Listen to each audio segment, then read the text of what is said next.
Bonjour et bienvenue dans ce nouvel épisode de la Minute Calva sur la thématique des EIGS. Après avoir déclaré un EIGS auprès de l'ARS, vous avez 3 mois pour mener votre analyse collective de l'événement. Vous avez pour cela le choix entre plusieurs méthodes qui reprennent les mêmes grandes étapes. Voyons ensemble lesquelles. La première étape consiste à décrire le problème de façon précise en recueillant les éléments nécessaires à une analyse approfondie. Elle débute en rassemblant toutes les informations sur l'événement, son contexte, sa gestion. Quand est-ce arrivé? Où est-ce arrivé? Pourquoi est-ce un problème? Qui est concerné? Ceci dans le but de déterminer les acteurs à rencontrer par la suite et à impliquer dans l'analyse, mais jamais pour rechercher un coupable. Une chronologie des faits est ensuite établie. Les faits sont des actions ou états concrets, précis et vérifiables, sans émission de jugement ou d'interprétation.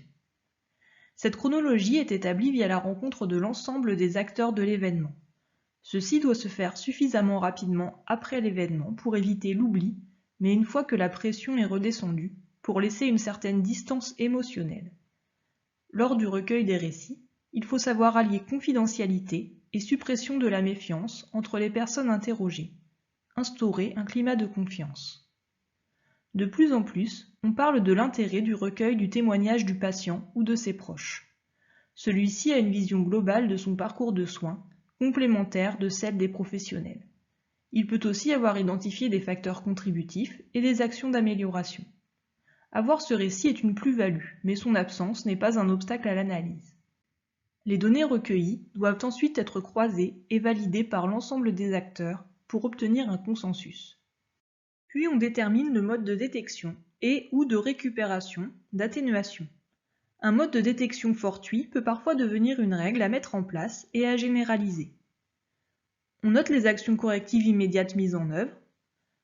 À cette étape, on identifie aussi la norme, ce qui aurait dû être fait sur la base de recommandations, bonnes pratiques ou de la réglementation.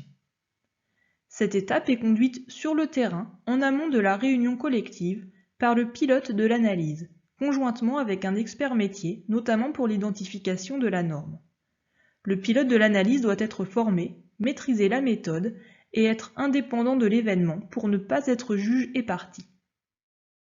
La collecte des données va permettre au pilote de l'analyse, toujours avec l'expert métier, de mener la deuxième étape qui consiste à déceler les écarts par rapport aux attendus.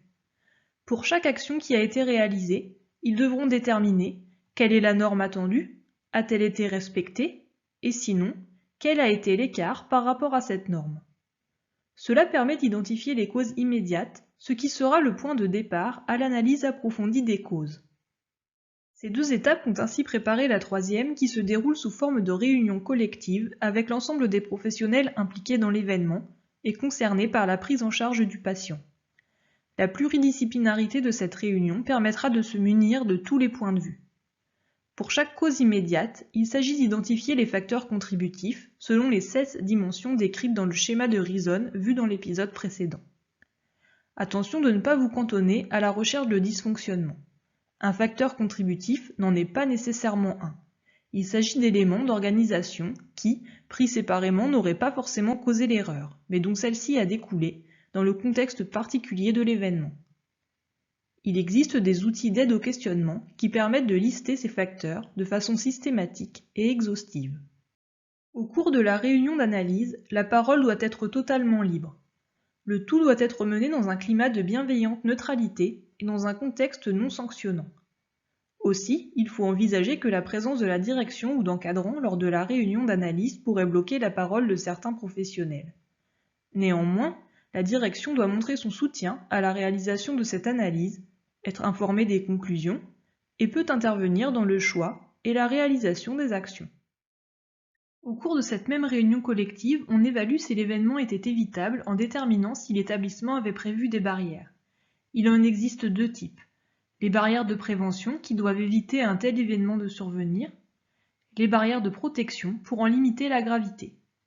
Parmi ces dernières, la récupération évite toute conséquence à une erreur commise, tandis que l'atténuation limite les conséquences, empêchant par exemple à un EIAS de devenir un EIGS. Lesquelles sont déjà en place mais se sont révélées défaillantes? Lesquelles sont à prévoir? Pensez aussi à mettre en avant des barrières qui ont fonctionné, la récupération ou l'atténuation par les soignants et qui pourraient être généralisées. Réfléchissez à des actions de détection de l'événement pour favoriser la récupération et l'atténuation des conséquences, autant qu'aux actions de prévention.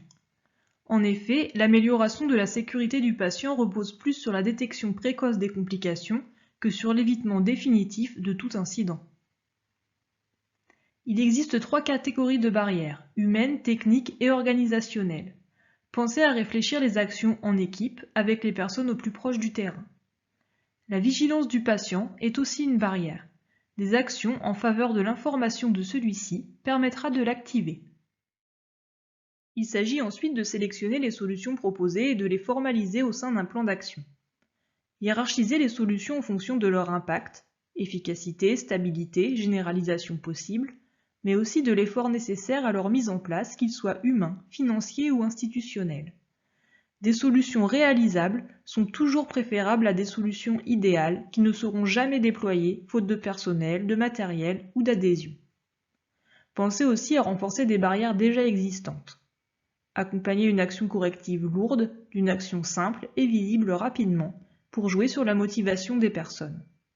Sélectionnez 3 ou 4 actions avec un choix consensuel et pensez à les inscrire au PAX.